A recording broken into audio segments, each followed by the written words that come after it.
Welcome back for Apatech TV.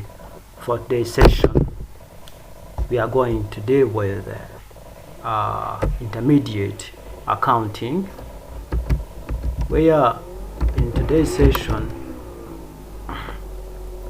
we are going to proceed about the chapter 2 about manufacturing account.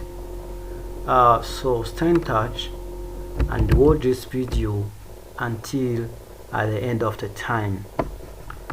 Let's go and look for learning outcomes. This topic aims at imparting you with the knowledge and skills on set of account for manufacturing entities. After successful completion of this topic, you will be able to identify the different costs producing, providing product services. Here, what I'm saying in this topic, what you will be able, you shall know the different costs, such as like production cost, where it's included with the direct cost, indirect cost, and work in progress.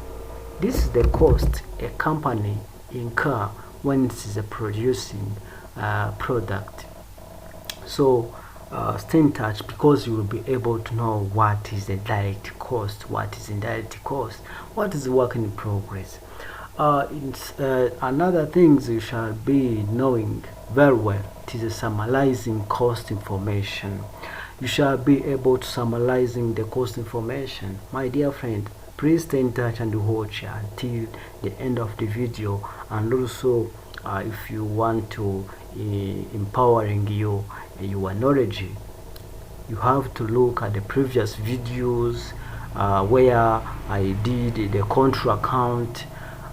So number C, you shall be able to draw up manufacturing accounts. So where manufacturing account shall look about what is the production cost. That is how to calculate the production cost. Another thing is to prepare the financial statement for manufacturing entities. So stay in touch. Remember to subscribe if you are watching for the first time. Let's go for an introduction. Here, a company can decide to manufacture instead of buying finished goods for sale. Such company will need to collect costs of manufacturing the goods before coming up with the cost of goods sold for the trading account. My dear friend, please remember this.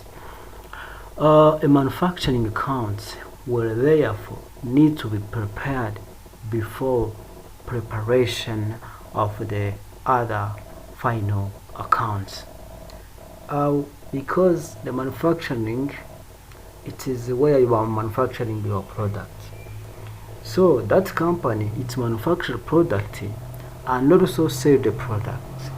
So this financial statement you have to prepare for the first time, it is a manufacturing account, and because you are manufacturing, you have incurred the cost. So it is better to prepare this manufacturing account before, and also after getting that finished goods, you have to sell that product.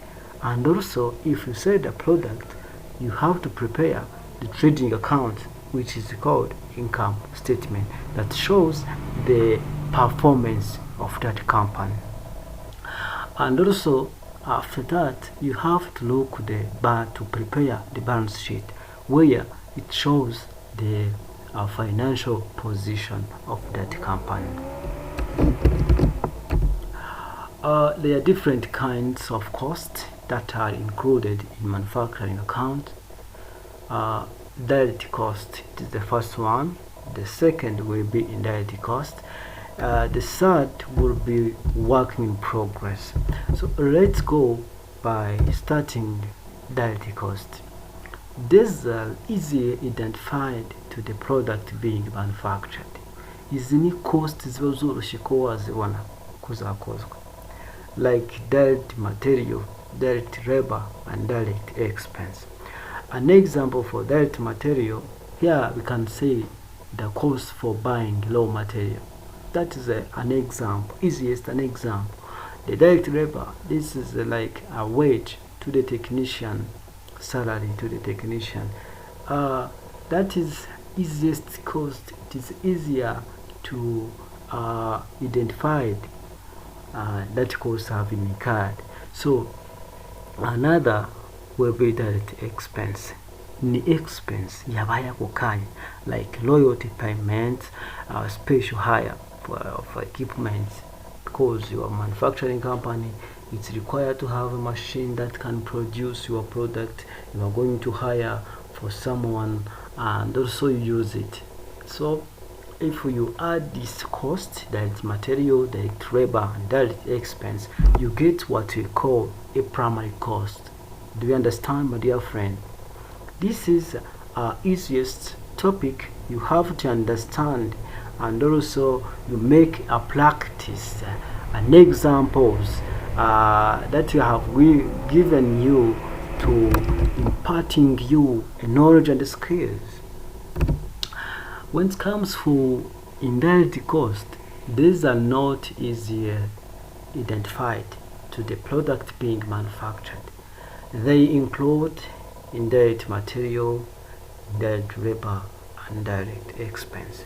Noneho zino cost zo ntabwo biba byoroshye kugira ngo umenye ngo ese kuri buri product twakoze hagiye cost ingana. It is not easiest to be identified.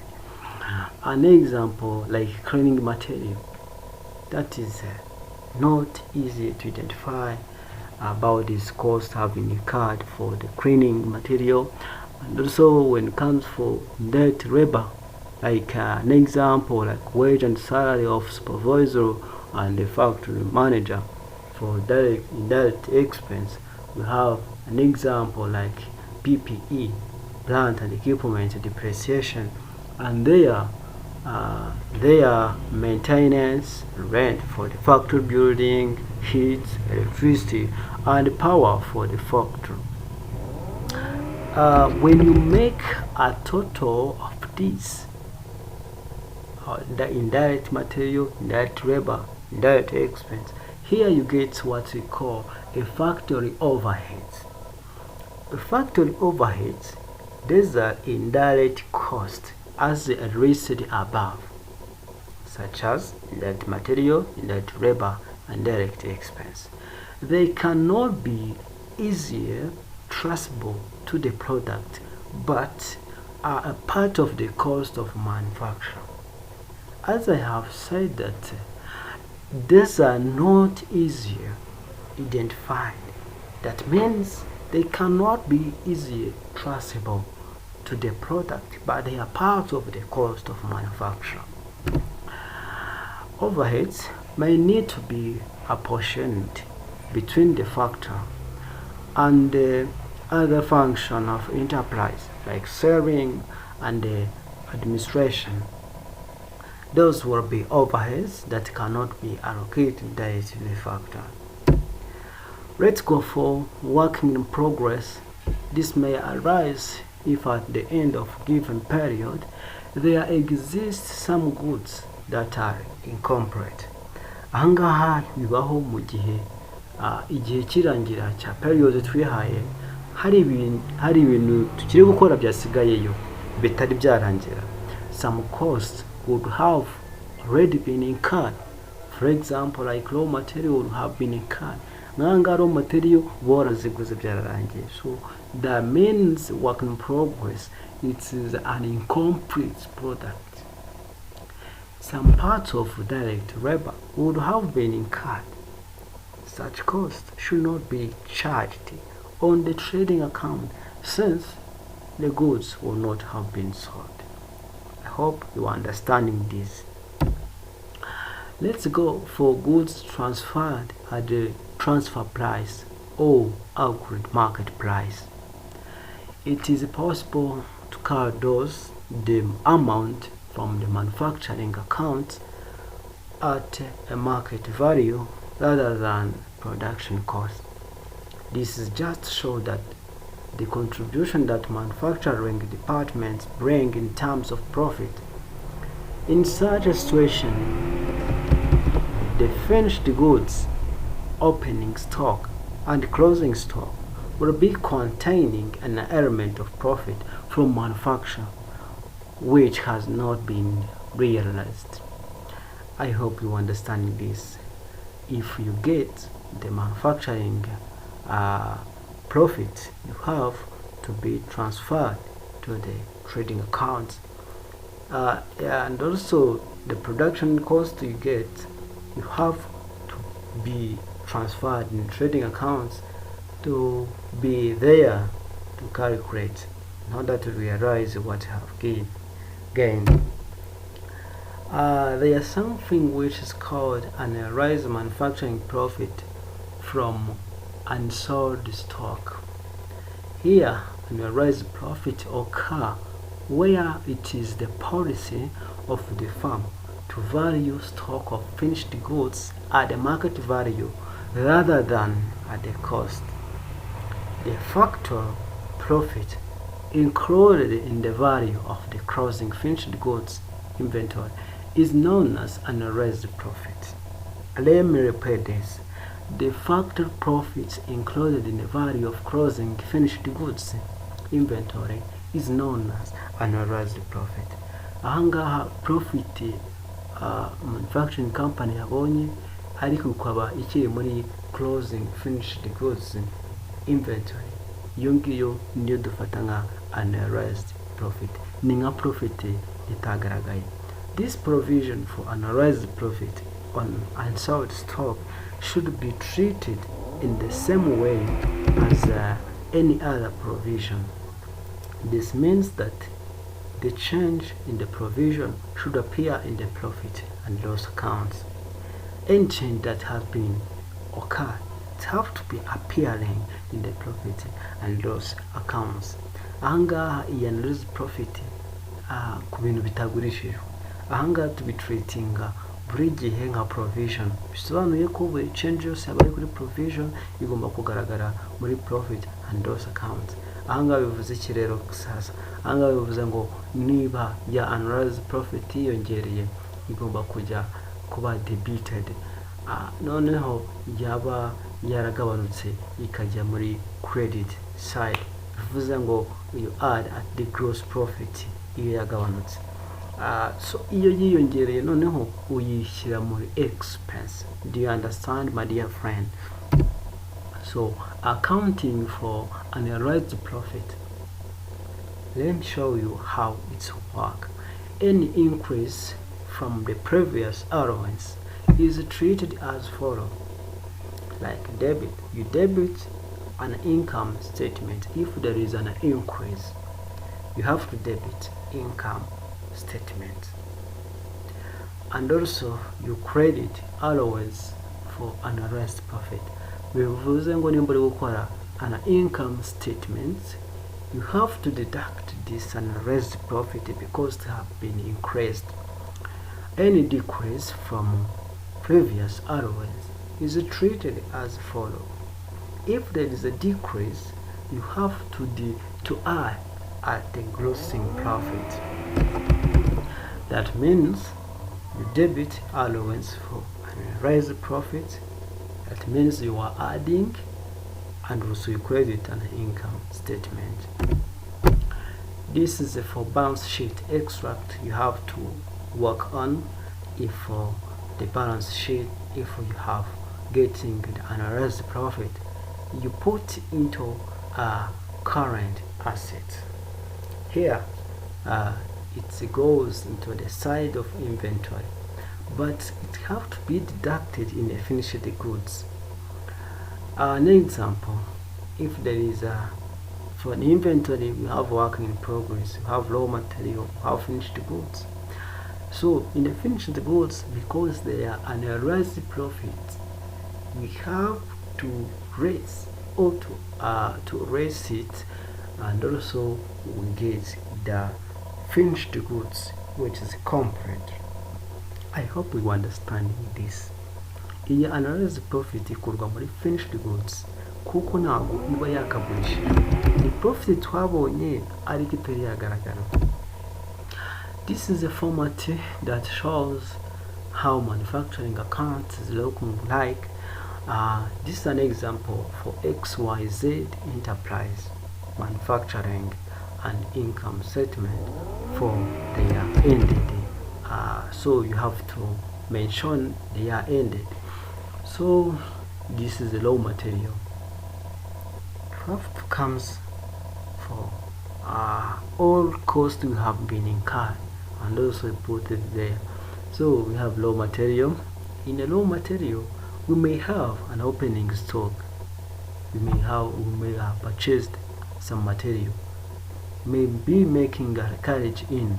Then carriage in is a transport for what you have bought. So we have like return outwards. You may buy material, and that material may damage it. So, and also we require us as a company to return that material to their company that have bring to us or have sold us that raw material that have been damaged. So we may have a closing stock, so we have to deduct. If we return our goods we have bought, we have to less, and also we get the total of raw material. And also it comes for direct labor. You have to add it there, and also you have the expense, you have to add there. And also if you make a total of raw material plus direct labor and direct expense, you get what we call a primary cost. Do you understand, my dear friend? So let's go for the factory overheads. In the factory overheads, we may have like direct, indirect cost. Indirect cost, that is a cost have been incurred but not easily identified at each product you have produced. So like comes here for depreciation of factor property. This depreciation have been incurred, but you cannot easily trust for each product, but it is a cost that have been incurred. Depreciation on plan, depreciation on equipment, depreciation for other things, and also you may have a rent that have been incurred. You may have electricity that have been used to produce something, heat and power. If you make a total of this expense, you have to do what? To make a total, and you get the factory overhead. Then it comes for another cost have been incurred. This is a working in progress. In working in progress, you have to make all adjustment, like opening stock, and also less closing stock, and also if you make a total of raw material and also factory overheads and working in progress, we get what we call production costs. In the many questions we may look at about that, the manufacturing profit will be like 20%. So if that 20% is available, you have to apply it for production cost, and also you get what you call manufacturing profit. The remaining, it may be transfer price that is going to be used in income statements or trading accounts. Do you understand, my dear friend?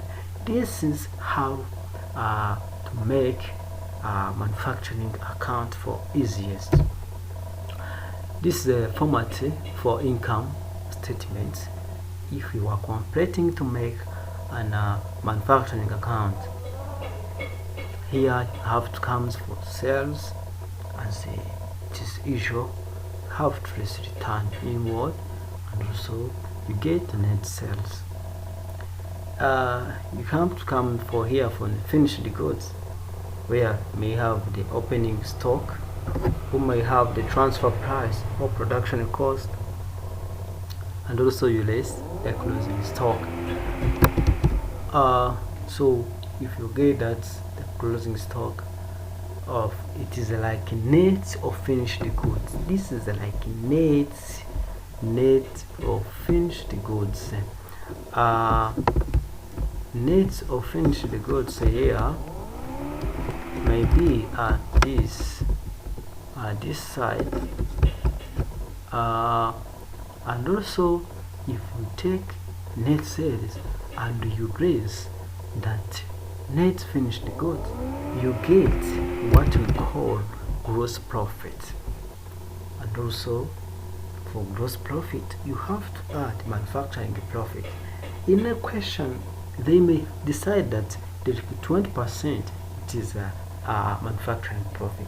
You have to apply it there, and also if there is other income you have to put it there, and also if there is a decrease, my dear friend, a decrease in allowance for unrealized profit, you have to add it there for grossing profit to get the net gross profit. And also it comes for operating expense, you have to less expense, like, and also if there is an increase, and also I can repeat, an increase in allowance for unrealized profit must be put in the side of expense, and also you take that operating expense to be deducted from the net gross profit, you get the net profit. This net profit may be transferred in a balance sheet. So thank you very much for today. This is a question you have to practice yourself, and also the next session we shall comes with correction how we collect this, where you have to follow everything in the next video.